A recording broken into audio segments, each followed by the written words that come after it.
Jake Miller wiped the sweat from his forehead with the back of his greasy hand. The old fan in the corner of the auto shop wheezed and rattled, pushing around the same hot air that had been choking him all day. It was past 7 in the evening, but the temperature still felt like it was trying to cook him alive. He looked at the broken-down pickup truck in front of him. The engine was a mess of twisted metal and leaked oil. The owner wanted it fixed by tomorrow morning, but Jake knew it would take at least 3 days to get the parts he needed. That was life in Millfield, Montana. Everything took longer than it should, and nothing was ever easy. Jake grabbed his tools and threw them into the metal toolbox. The sound echoed through the empty shop. His boss had left hours ago, leaving Jake to finish the work alone. It was always like this. Jake did most of the hard work while his boss counted the money and complained about lazy workers. The walk home took 15 minutes. Jake lived in a small apartment above the old bakery on Main Street. The bakery had been closed for 2 years. Now, ever since Mrs. Patterson died and her kids moved to the city, Jake was the only person living in the building, which meant he was also the only person who cared that nothing worked properly anymore. He climbed the narrow stairs to his apartment. Each step creaked under his boots. The hallway smelled like old bread and something else he could never quite identify. Maybe it was just the smell of things falling apart. Jake opened his apartment door and felt the wave of hot air hit him in the face. His air conditioner had broken 3 weeks ago. The repairman wanted $200 just to look at it. Jake had $200, but he also needed to eat and pay rent. The air conditioner would have to wait. He dropped his keys on the small table by the door and looked around his apartment. It was not much to look at. One room with a bed, a small kitchen, and a bathroom that barely fit a toilet and shower. The walls were painted yellow, but the paint was old and peeling in several places. Jake had lived here for 4 years and had never bothered to fix anything that was not absolutely necessary. Jake pulled off his work shirt and threw it toward the corner where he kept his dirty clothes. The shirt was soaked with sweat and covered in grease stains that would never come out. He had 6 shirts just like it. Every Monday, he washed them all and started the week over again. He opened the small refrigerator and looked inside. Half empty. Bottle of water, some leftover pizza from 3 days ago, and a can of beer that had been there so long he could not remember when he bought it. Jake took the water and drank it all at once. It was not cold, but it was wet, and that was something. The pizza smelled wrong, so Jake threw it in the trash. He would have to figure out dinner later. Maybe the gas station down the street was still open. They had sandwiches that were not too bad, and the old man who worked nights always let Jake pay tomorrow if he was. Short on cash, Jake walked to the window and looked out at the street below. Millfield was quiet, like it always was after dark. A few streetlights flickered on and off. The town council kept saying they would fix them, but Jake had heard that promise for 3 years now. Most of the stores were closed and dark. Only the gas station and the bar at the end of the street still had lights on. He could see the mountains in the distance. They looked dark and mysterious against the evening sky. Sometimes Jake thought about driving up there and never coming back. He could live in the woods and never have to fix another broken car or deal with another angry customer. But he knew he would never do it. Jake was not the kind of person who ran away from things, even when staying felt like slow torture. The heat in the apartment was getting worse. Jake felt like he was breathing thick soup instead of air. He tried opening the window, but it was stuck. The building was so old that nothing moved the way it was supposed to anymore. Jake pushed and pulled at the window frame until finally it opened with a loud crack. A tiny breeze came through, but it was almost as hot as the air inside. Jake sat on his bed and took off his boots. His feet were swollen and sore. He had been standing on concrete for 10 hours, and his body felt like it belonged to someone much older. Jake was only 28, but some days he felt like he was 50. He thought about calling his sister Lisa in Denver. She was always telling him to move to the city and get a real job. Lisa worked in an office and made twice as much money as Jake. She had a nice apartment with working air conditioning and a car that did not break down every few months. But Jake knew he would hate living in the city. Too many people, too much noise, too much of everything he wanted to avoid. Jake pulled off his jeans and underwear. The clothes stuck to his skin like they were glued there. He threw them on the floor next to his boots. Air felt a little better on his bare skin, but not much. He was still sweating, and the apartment still felt like an oven. He walked to the bathroom and turned on the shower. The water came out in a weak stream that was barely cold enough to notice. Jake stood under it for a long time, letting the water wash away the day's sweat and grease. When he got out, he felt clean but not cool. The bathroom had no window and no fan, so the air was thick with steam. Jake did not bother getting dressed. It was too hot for clothes and nobody could see him anyway. He walked back to his bed and lay down on top of the covers. The sheets were damp with sweat from the night before, but they were still cooler than the air around him. He looked at the ceiling and listened to the sounds of the night. Cars driving past on the highway outside of town. A dog barking somewhere in the distance. The old building settling and creaking around him. These were the sounds of his life, and they were starting to feel like a prison. Jake closed his eyes and tried to think about something else. Maybe tomorrow would be cooler. Maybe the parts for the pickup truck would arrive early, be his boss, would give him a raise. Or maybe someone would buy the bakery downstairs and fix the air conditioning in the whole building. As he lay there thinking about unlikely possibilities, Jake noticed something strange outside his window. The sky was starting to glow with colors he had never seen before. Green and blue lights danced across the darkness like the northern lights, but brighter and more active. Jake had seen the northern lights a few times before, but never like this. He sat up and looked out the window. The lights were getting stronger and more colorful. They moved across the sky in patterns that seemed almost like they had purpose. Other people in town must be seeing this too, Jake thought. Tomorrow everyone would be talking about the strange lights. The air in the room suddenly felt different. Not cooler, but somehow thicker and full of electricity. Hair on his arms standing up, the lights outside were getting so bright that they lit up his entire apartment. He could hear a low humming sound that seemed to come from everywhere at once. Jake felt very tired all of a sudden. His eyes were heavy, and his thoughts were becoming unclear. The humming sound was getting louder and seemed to be inside his head now. He tried to stay awake to watch the lights, but his body would not listen to him anymore. As Jake fell asleep naked on his bed, the lights outside grew brighter than the sun. Jake opened his eyes and immediately knew something was very wrong. The ceiling above him was not the cracked yellow paint of his apartment. Instead, he was looking at a smooth surface that seemed to glow with a soft blue light. The material looked like metal, but it curved in ways that metal should not curve. Strange patterns moved across it like water flowing uphill. He sat up quickly and felt cold metal against his back. Jake was lying on a floor that felt like steel, but was warm to the touch. He looked down at himself and remembered that he had fallen asleep naked. The embarrassment hit him before the fear did. Where were his clothes? Where was his bed? Where was his apartment? Jake scrambled to his feet and looked around. He was in a space so large that he could not see the walls in some directions. The ceiling stretched high above him, supported by columns that twisted like giant trees made of silver. Everything was lit by that same soft blue glow, but Jake could not see where the light was coming from. He was not alone. Everywhere he looked, there were other people, hundreds of them, maybe thousands. Men, women, children, old people, young people, all of them were naked like him. All of them looked confused and scared. Some were sitting on the floor with their arms wrapped around their knees. Others were walking around, calling out names or asking questions that nobody could answer. Jake heard voices speaking different languages. He recognized Spanish and what might have been French, but there were others he had never heard before. Despite the confusion, everyone seemed to be trying to help each other. People were sharing space, making sure children stayed close to adults, trying to comfort those who were crying. A woman with short brown hair approached Jake. She looked like she was in her 30s and had the kind of posture that suggested she was used to being in charge. Even naked and confused, she carried herself like someone who made important decisions for a living. "Are you okay?" she asked. Her voice was calm, but Jake could hear the worry underneath it. "I think so, Jake."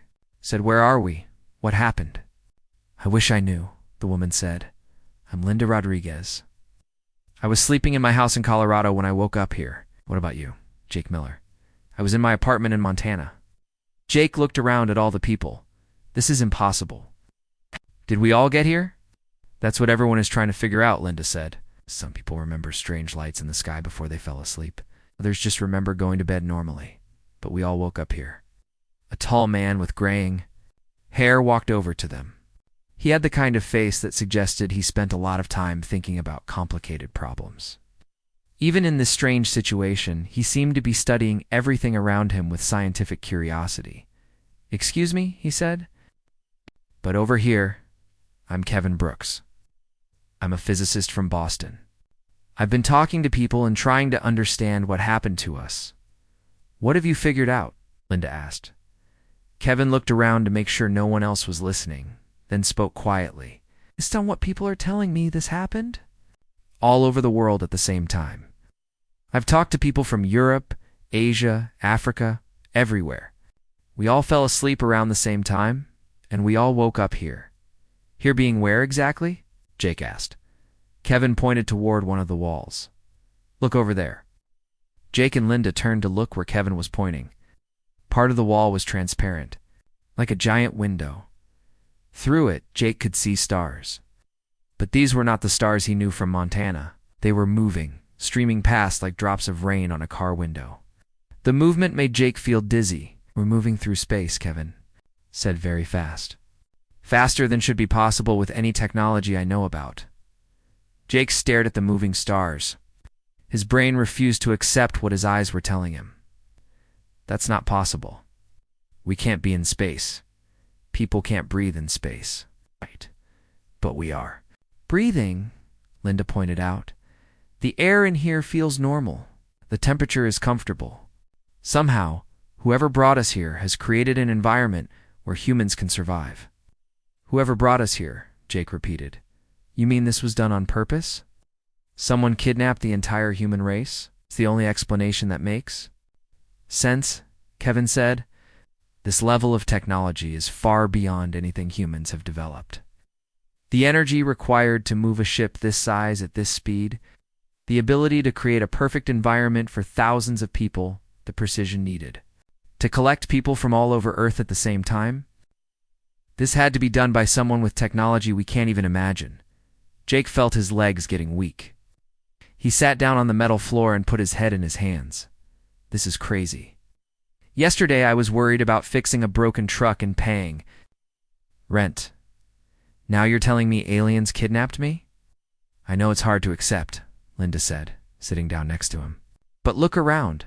Whatever happened to us, we're here now. We need to focus on survival and figuring out what comes next." "Are we prisoners?" Jake asked. "Are they going to hurt us?" "I don't think so," Kevin said. "Think about it. They wanted to hurt us. Why would they create such a comfortable environment? Why would they keep us alive at all? This feels more like transportation." "Transportation to where?" Linda asked. Before Kevin could answer, something changed in the air around them. The humming sound that Jake barely noticed became louder. The blue light in the ceiling grew brighter. All around them, people stopped talking and looked up. Then the walls began to change. What had been solid metal became transparent, just like the window Kevin had shown them. Now they could see in all directions, and what they saw made everyone gasp. They were inside a massive ship that was shaped like nothing Jake had ever seen. It was long and curved, with sections that seemed to grow out of each other like a living thing. Parts of it glowed with different colors, and Jake could see smaller ships attached to the outside like fruits on a tree. But the ship was not alone. All around them, Jake could see other ships. Dozens of them. Hundreds of them. They were all different shapes and sizes, but none of them looked like anything humans had ever built. Some were long and thin, like needles. Others were round like balls. A few seemed to be made of light itself, changing shape as Jake watched. "Oh my God," Linda whispered. "It's a fleet." The ships were arranged in formation, all moving in the same direction through space. Jake tried to count them, but gave up when he reached 50. There were too many, and they kept appearing from behind other ships as the formation changed. "Where are they taking us?" Jake asked. As if in answer to his question, The movement of the stars began to slow down. The streaming lights gradually became individual points of light again. Then Jake saw something that made him forget about being naked, forget about being scared, forget about everything except the wonder of what he was seeing. Ahead of them was a structure so large that Jake's mind could not properly understand it. It looked like a city built in space, but it was bigger than any city on Earth. Towers stretched out in all directions, connected by bridges and tubes that glowed with their own light. Ships moved between the structures like cars on highways. The whole thing sparkled with millions of lights, as if someone had built a galaxy and shrunk it down to the size of a small planet. "What is that?" Jake asked. "I think," Kevin said slowly, "that's where we're going." The fleet of ships began to change direction, turning toward the massive structure. Jake watched as they got closer, and the structure grew larger and larger. Soon it filled the entire view outside their ship. Jake could see details now. The buildings were not built in straight lines like human cities. They curved and flowed, growing together like a coral reef made of metal and light. Other ships were approaching the structure from different directions. Jake could see that their ship was just one small part of something much bigger. As they got closer, openings appeared in the structure. The ships in their fleet began to separate. Each one heading toward a different opening, their ship moved toward an opening that looked like a mouth opening to swallow them. Jake felt the ship slow down even more as they approached. The opening was so large that their entire ship looked tiny as they passed through it. Inside, Jake could see that they were entering a docking bay that was bigger than any building he had ever seen. Other ships were already there, parked in organized rows. Lights on the floor showed their ship where to go, and Jake felt a gentle bump as they settled into place. The humming sound stopped. The movement stopped. Everything became very quiet. Jake looked at Linda and Kevin. All three of them were thinking the same thing, but none of them wanted to say it out loud. They had arrived. Jake stood with Linda and Kevin, watching the walls of their ship. Nothing had happened for what felt like hours since they arrived at the massive space station. People around them were getting restless. Some were pacing back and forth. Others sat in groups, talking quietly. Few were crying, missing their families, or worried about what would happen next. Children stayed close to adults, even if they were not their parents. Jake noticed how people were taking care of each other, sharing body heat and comfort, even though they were all strangers. In a situation like this, being human seemed more important than being from different countries or speaking different languages. "Do you think they're coming for us?" Linda asked, looking at the transparent walls. "Someone has to," Kevin said. "You don't transport thousands of people across space just to leave them sitting in a ship." Jake was about to answer when something began to change. The wall in front of them started to shift and move. The metal seemed to flow like water, creating an opening large enough for people to walk through. Beyond the opening, Jake could see a corridor that glowed with the same soft light as their ship, but they were not alone in the corridor. Jake could see shapes moving on the other side. Shapes that were definitely not human. "Oh God," Linda whispered. "This is really happening." The first being that came into view was tall and thin, much taller than any human. Its skin was pale and seemed to glow from within.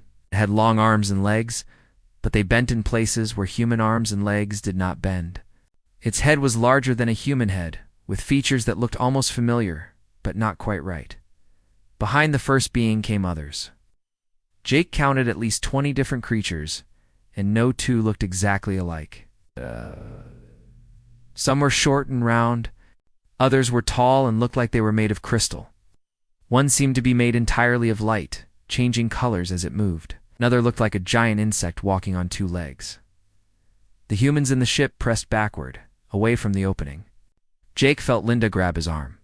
Even Kevin, who had been trying to stay calm and scientific, took a step back. The tall, glowing being stepped forward. When it moved, Jake noticed that its feet did not quite touch the ground. It was floating just above the metal floor. It spoke.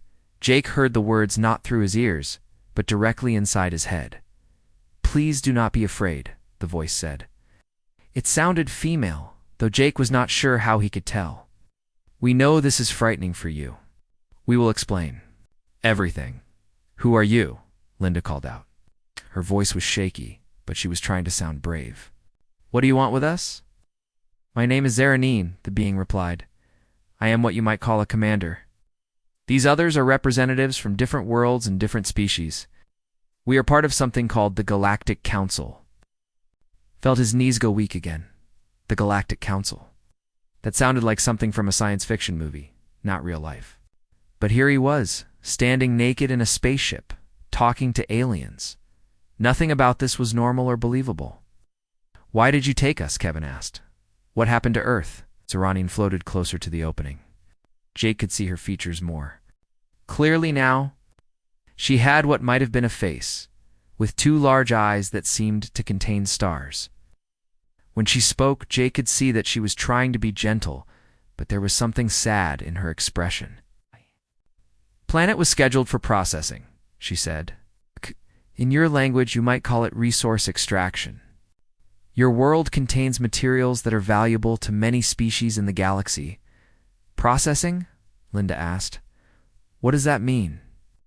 It means, Zaranine said quietly, that your planet would have been stripped of all useful materials. The process would have destroyed all life on your world. The humans in the ship began to murmur and whisper. Some started crying. Jake felt like someone had punched him in the stomach. Earth was going to be destroyed. Everyone he had ever known, everyone who had ever lived, was going to die? But you saved us, Jake asked. Why? That is what we need to explain, Zaranine said. May we come aboard your ship? We have much to discuss, and it would be easier if we could speak face to face. Jake looked around at the other humans. Many were nodding. They needed answers, and they were not going to get them by hiding. Okay, Linda said, but we want to know everything. No lies, no secrets, agreed, Zaranine said. She floated through the opening, followed by several of the other beings. Jake was amazed by how different they all were. The crystal-like being made. A sound like wind chimes when it moved. The insect creature had 6 arms and eyes that looked in different directions. The being made of light kept changing from blue to green to purple. Zara-9 stopped in the center of the large space. All the humans gathered around her, though they kept their distance. Jake noticed that the alien being seemed just as curious about the humans as the humans were about them. Before I explain why you are here, Zaranine said, I need you to understand something about the galaxy.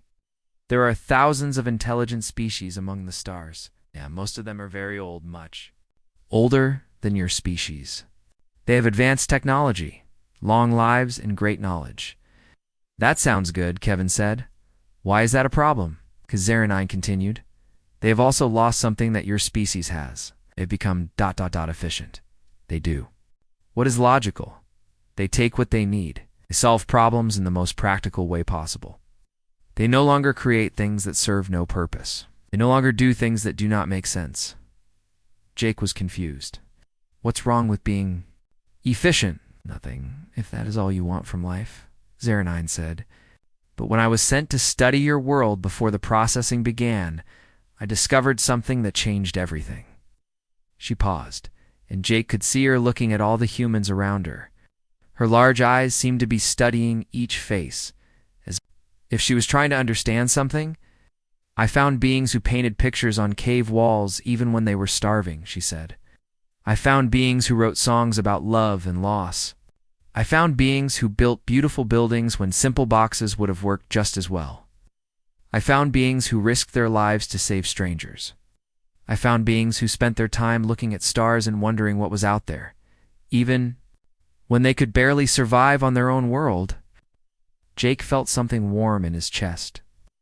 She was talking about humans, about the things that made them human.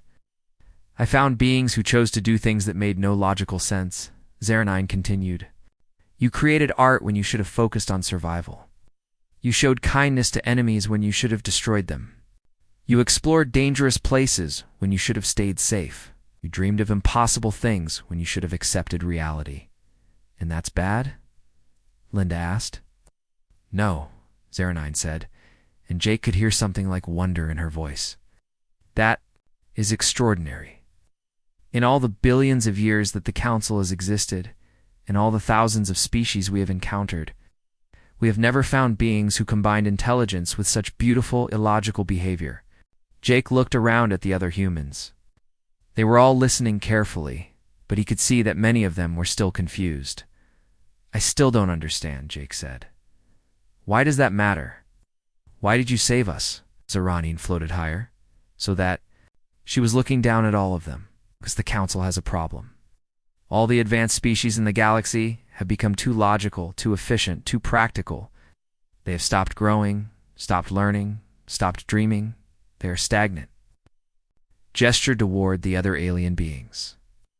"Look at them. They are incredibly advanced, but they have not created anything new or beautiful in thousands of years. They solve problems, but they do not ask new questions. They maintain their civilizations, but they do not explore new possibilities." "What do you want from us?" Kevin asked. Us. "We want you to teach us," Zaranin said. Us. "We want you to show us how to be curious again, how to create things that serve no purpose except to be beautiful, how to care about others even when it makes no logical sense, how to dream of impossible things and then work to make them real." Jake felt his mouth fall open. "You want us to teach you? But we're just humans. We don't have advanced technology or great knowledge. We were about to destroy our own planet." "Yes," Zaranin said. "But you also created music that made people cry with joy. You wrote stories that helped people understand each other better. You built monuments to remember the dead. You fell in love with people who were wrong for you. You spent your lives trying to answer questions that had no answers." She looked directly at Jake. "You are not advanced like us, but you are alive in a way that we have forgotten how to be." Jake felt tears in his eyes. For the first time since waking up on this ship, he felt something other than fear or confusion. He felt hope. "So what happens now?" Linda asked. "Now," Zaranin said, "we need to convince the Council that humanity is worth saving. And to do that, you will need to prove that what makes you human is more valuable than the resources on your planet." "Do we do that?" Jake asked. Zaranin's expression became serious. "You will be tested. Not in the way you might expect. You will be given a choice, and that choice will determine the fate of your entire species." Jake looked at Linda and Kevin, then at all the other humans around him. We're still naked, still confused, still far from home. Zaranin led the humans through corridors that seemed to go on forever. Jake walked beside Linda and Kevin, still feeling strange about being naked in front of so many people. But everyone was in the same situation, and somehow that made it easier to bear. The alien beings floated or walked alongside them, and Jake noticed that they seemed genuinely curious about how humans moved and acted. The corridors were beautiful in a way that Jake had never seen before.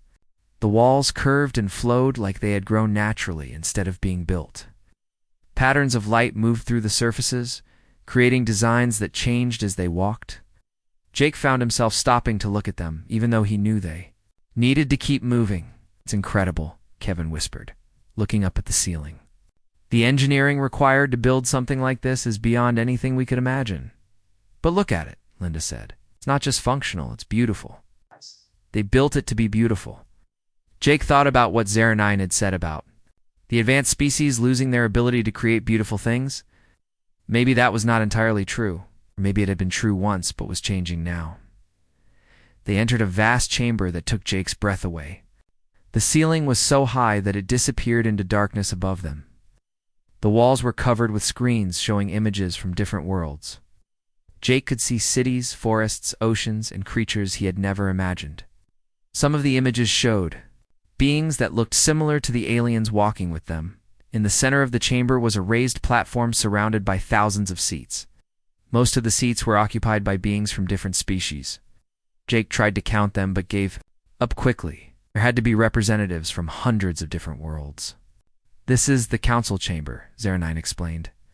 "Here, the most important decisions in the galaxy are made. Today, they will decide the fate of humanity." The humans were led to the center of the platform. Jake felt like he was in a courtroom. But instead of a judge and jury, he was surrounded by creatures from across the galaxy. Some of them looked at the humans with curiosity. Others seemed uninterested, as if this was just another routine decision. Zara 29 floated to a speaking position, where everyone could see her. "Council members," she said, and her voice carried through the chamber without any visible technology. "I present to you the species known as humans, from the planet they call Earth." A being that looked like it was made of flowing water spoke. "Up, Commander 09. These beings appear to be in distress. They have no coverings, no tools, no technology. Are you certain they are intelligent?" Jake felt his face turn red. He wanted to say something, but Kevin put a hand on his shoulder and shook his head slightly. "They're intelligent," 09 replied. "But more than that, they possess qualities that we have not seen in any other species. I asked the council to observe as we conduct the standard test." "What test?" Jake whispered to Linda. Before she could answer, the floor around them began to change. Machines rose from the metal surface, displaying images and controls that Jake did not understand. The technology looked incredibly advanced, but somehow Jake could sense what it was designed to do. "Humans," 09 announced, "you face a choice. These machines can provide you with anything you need for your comfort and survival. Food, clothing, shelter, entertainment. You need only ask, and you will have everything you require to live comfortably for the rest of your lives." Jake looked at the machines. After being naked and hungry for so long, the idea of having clothes and food was incredibly appealing. He could see that many of the other humans were thinking the same thing.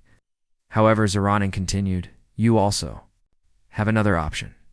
These same machines can be used to help solve problems faced by other worlds. You could create solutions for planets that are dying, develop technologies to help species that are struggling, or design systems to improve life across the galaxy." She paused and looked directly at Jake. "But if you choose to help others, you will receive nothing for yourselves. You will remain as you are now, with no comfort, no clothing, no guarantee of your own survival." Jake felt his heart sink. It was an impossible choice. How could anyone choose to help strangers when they were naked, hungry, and far from home? It would be crazy to ignore their own needs. "This is the test," 09 explained to the council. "Every species we have encountered has chosen to care for themselves first. It is logical. It is practical. It is what any intelligent being would do." Jake looked around at the other humans. Many of them were staring at the machines that could give them everything they needed. Children were crying from hunger. Elderly people were shivering from the cold. How could anyone expect them to ignore their own suffering? But then Jake saw something that surprised him. A woman near the front of the group walked over to one of the machines. She studied the controls for a moment, then began to work. But instead of asking for food or clothing, she was designing something else. "What are you doing, Mary?" someone called out. "I'm a teacher," the woman replied. "I'm designing a better learning system for children who can't read properly. I saw one of the planets on the screens where kids were struggling with education." Jake watched as more humans began to approach the machines. A man who said he was a farmer started working on agricultural systems for planets with poor soil. A woman who worked as a nurse began developing medical treatments for diseases that were killing people on distant worlds. "Are you all crazy?" Someone shouted, "We need to take care of ourselves first." But Linda was already walking toward one of the machines. "I'm a pilot," she said. "I can help design better transportation systems for planets where people are trapped by geography." Kevin followed her. "I'm a physicist. Maybe I can help improve energy systems for worlds that are running out of power." Jake stood in the middle of the platform, torn between his own needs and the example being set by the other humans. He was tired, hungry, and scared. All he wanted was to put on some clothes and eat something warm. But he kept thinking about what 09 had said, about humans being different from other species. He looked up at the thousands of alien beings watching them. Most of them seemed surprised by what they were seeing. Some were talking quietly among themselves. Jake could sense that this was not what they had expected. "What can you do?" Zara 29 asked Jake directly. "I'm just a mechanic," Jake said. "I fix cars and trucks. I don't know anything about advanced technology or solving problems for other planets." But you understand how things work, 09 said. You understand how to make broken things work. Again, Jake thought about all the machines he had fixed over the years. Engines that would not start, transmissions that were stuck, electrical systems that had failed. Maybe his skills were not as advanced as these alien technologies, but the basic principles were the same. He walked over to one of the machines and looked at the controls. After a few minutes, he began to understand how it worked. He started designing improvements for some of the mechanical systems he had seen on the screens. Simple changes that could make machines work better and last longer. As more humans began working on the machines, Jake noticed something happening in the council chamber. The alien beings were becoming more active, more interested. Some of them were standing up to get a better view. Others were talking excitedly among themselves. Remarkable, Jake heard one of them say, "They are choosing to help others despite their own suffering." "This is unprecedented," another said. "No species has ever made this choice." But the most amazing thing happened next. Some of the alien beings began to leave their seats and approach the platform. They wanted to help with the projects the humans were working on. "I can provide better materials for your agricultural system," one of them told the farmer. "I know of more efficient energy sources for your power design," another told Kevin. Soon, the platform was filled with humans and aliens working together. Jake found himself standing next to a being that looked like a giant bird, discussing ways to improve mining equipment for a planet with unstable ground. "Like this," the bird-like being said. "Usually each species works alone, but you humans seem to bring out something different in us." Jake looked around the chamber. For the first time since arriving, he saw excitement and energy among the alien beings. They were no longer just sitting and making logical decisions. They were actively participating, creating, and dreaming about possibilities. "This is what we lost," 09 said, floating over to Jake. "The ability to work together for purposes beyond our own survival, the willingness to sacrifice for others, the joy of creating something new. But we're still naked and hungry," Jake pointed out. "Yes," 09 said. "But look what you have accomplished despite that. You have inspired beings from across the galaxy to work together. You have created solutions for problems that have existed for centuries. You have shown us what it means to be truly alive." Jake looked at the humans around him. They were still in the same difficult situation they had been in hours ago, but something had changed. They were not just surviving anymore. They were creating, helping, and making a difference. "What happens now?" Jake asked. Zara29 smiled, and Jake realized it was the first time he had seen her show such emotion. "Now we see if the council agrees that humanity is worth saving." Jake watched as lights began to appear above each seat in the council chamber. Green lights meant a vote to save humanity. Red lights meant a vote to destroy Earth and take its resources. Yellow lights meant the council member was still deciding it. First, most of the lights were yellow. Jake could feel his heart beating fast as he waited. Linda stood next to him, and he could see that her hands were shaking. Kevin was watching the lights with the same focused attention he had given to the alien technology. Slowly, lights began to change from yellow to green or red. Jake tried to count them, but there were too many, and they were changing too quickly. Some areas of the chamber showed mostly green lights. Others showed mostly red. Jake could not tell which side was winning. "Why are some of them voting red?" Linda whispered. "Just prove that we can help solve problems across the galaxy. Because logic says we are inefficient," Kevin replied quietly. "We wasted time helping others when we should have helped ourselves. From a purely practical viewpoint, that makes us unreliable." Jake looked at the red lights and felt angry. How could helping others be considered a bad thing? But then he remembered what 09 had said about advanced species becoming too logical. Maybe that was exactly the problem. The voting continued for what felt like hours. Jake noticed that some council members were changing their votes. Lights that had been red were turning yellow and then green. Others were doing the opposite, going from green to yellow to red. "They are arguing among themselves," 09 explained. "Some council members believe that humanity's illogical compassion makes you valuable. Others believe it makes you dangerous to the stability of the galaxy." "Dangerous how?" Jake asked. If other species learn to act like humans, they might start making decisions based on emotions instead of logic. They might begin to question the way things have always been done. They might demand changes to systems that have worked efficiently. For thousands of years, Jake thought about that. Would that be a bad thing? That depends on your point of view, Zaranine said. Change can be messy and unpredictable, but it can also lead to growth and new possibilities. As Jake watched the voting, he began to notice something interesting. The council members who had come down to help with the projects were all voting green, but many of the ones who had stayed in their seats were voting red. It was as if working with humans had changed their perspective. Look, Linda said, pointing to a section of the chamber where a group of alien beings were having what looked like a heated discussion.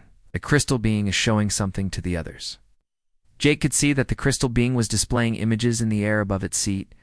The images showed some of the solutions that humans and aliens had worked on together: a water purification system for a desert planet, a new type of medicine for a species that was dying from disease, a communication device that could help different species understand each other better. More. Council members began to change their votes to green, but others seemed to be getting more firm in their red votes. Jake realized that humanity was dividing the council in a way that had probably never happened before. The vote is very close, Zaranine said. Closer than any vote in council history. What happens if it's a tie? Kevin asked. There are no ties in the council, Zaranine replied. There is always a majority one way or the other. Jake looked around at all the humans on the platform. They had done everything they could. They had proven that they could work together, help others, and inspire cooperation across species. If that was not enough to save humanity, then maybe nothing would be. Then something unexpected happened. The deep voice that had announced the voting spoke again. The vote will be postponed. Council Elder Thane wishes to address the chamber. All the lights above the seats went out. A section of the chamber that Jake had not noticed before began to glow. A platform descended from high above, carrying a being unlike any Jake had seen so far. Council Elder Thane was ancient. Jake could sense it without knowing how. The being looked like it was made of starlight and shadow, constantly shifting between solid and transparent. When it spoke, its voice seemed to come from everywhere at once. Council members Elder Thane said, "Have observed this debate with great interest. We face a decision that will affect not just humanity, but the entire future of our galaxy." The chamber became completely silent. Even the humans stopped moving and listened.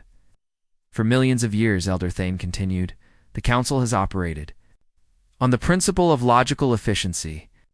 We have made decisions based on practical benefits and resource management. This approach has brought stability and prosperity to countless worlds. Jake felt his heart sinking. This sounded like Elder Thane was going to vote against humanity. However, Elder Thane said, "I have been alive for longer than most civilizations have existed. I remember a time when the galaxy was different. Remember when species explored not just for resources, but for the joy of discovery. I remember when beings created art not because it was useful, but because it was beautiful. I remember when cooperation happened not because it was logical, but because it felt right." The Elder's form began to glow brighter. "I remember when the galaxy was alive with wonder and curiosity and hope, and I have watched as that wonder slowly died, replaced by efficiency and logic and practical thinking." Jake looked around at the alien beings in the chamber. Many of them seemed surprised by what Elder Thane was saying. "Today I have witnessed something I thought I would never see again," Elder Thane continued.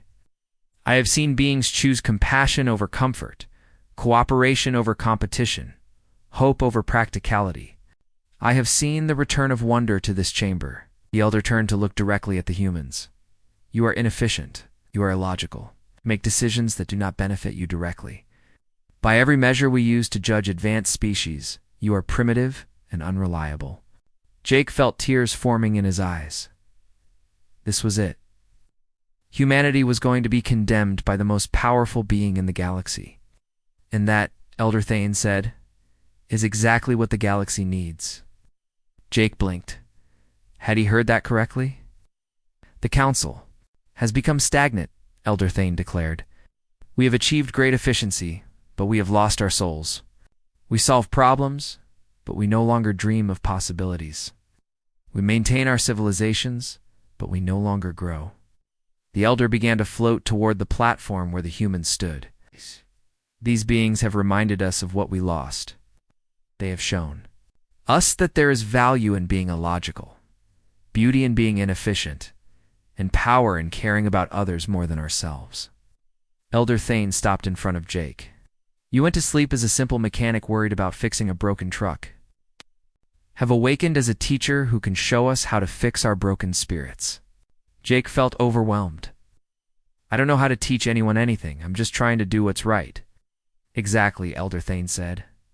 You do what is right instead of what is logical. You help others instead of helping yourself. You create beauty instead of just usefulness. These are the lessons we need to learn. The elder turned back to the council. I cast my vote for humanity. Not because they are efficient or logical, but because they are alive in a way we have forgotten how to be. A green light appeared above Elder Thane's position, but this light was different from the others. It was brighter and seemed to pulse with energy. Furthermore, Elder Thane announced, I propose that humanity be granted not just survival, but full membership in the Galactic Council.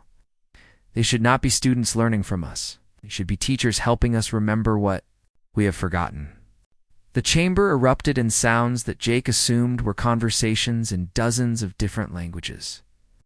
Some council members seemed excited, others seemed shocked or angry. All in favor of granting humanity full council membership? Vote now, Elder Thane commanded. The voting began again, but this time it was different. Jake could see that many council members who had been undecided were now voting green. The experience of working with humans on the platform had convinced them that cooperation was better than separation. When the voting ended, more than 3/4 of the lights were green. The motion passes, Elder Thane announced. Humanity is granted full membership in the Galactic Council with all rights and responsibilities that entails. Jake looked at Linda and Kevin, then at all the other humans around him. They were still naked, still far from home, still confused about what had happened to them. But they were no longer prisoners or refugees. They were members of a galactic community. What does this mean for us? Linda asked Zara9. It means you have a choice, Zara9 replied. You can return to Earth, which will be protected and allowed to develop naturally, or you can stay here and help guide the Council toward a more balanced future. Or you can do both, splitting your time between worlds. And Earth is safe? Jake asked.